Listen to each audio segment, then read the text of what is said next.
İsrailin İranla müharibədə uğursuzluğunun 3 əsas səbəbi var. Panjomi TV xəbər verir ki, bu barədə nüfuzlu həftəlik The Economist jurnalı yazıb. Britaniya nəşrinin təhlilində qeyd edib ki, İsrailin İranla birbaşa müharibədə tam qələbə şansı azdır. Əvvəla, İranın coğrafi böyüklüyü hərbi infrastrukturun tam məhv edilməsinin qarşısını alır.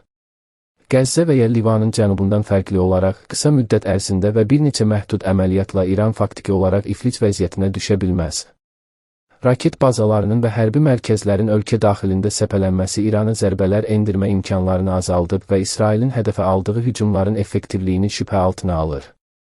İkincisi, İranla İsrail arasında bir neçə min kilometr məsafə Tel Əvivin geniş miqyaslı və davamlı hərbi əməliyyatlar keçirməsini çox çətinləşdirir. Hücum gücünü saxlamaq üçün İsrailə ABŞ-nin vasitəçi bazaları və ya aktiv dəstəyi lazımdır. Amerikanın xarici siyasətinin qeyri-müəyyənliyi ucbatından indiki vəziyyətdə Vaşinqtonun buna razılaşıb-razılaşmayacağı bilinmir.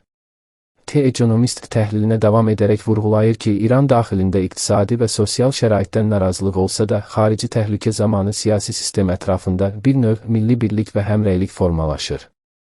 Bu xüsusiyyət sürətli devirmə və ya daxili çöküş kimi planları qısa müddətdə təsirsiz edir. Nəşr belə nəticəyə gəlir ki, İsrailin İranla birbaşa müharibəsi nəinki Tel Əviv üçün həlledici hərbi qazanc gətirməyəcək, həm də dialoq və vasitəçilik münaqişəni əvəz etməsə, İsraili baha başa gələn və aşındırıcı regional böhrana sürükləyə bilər.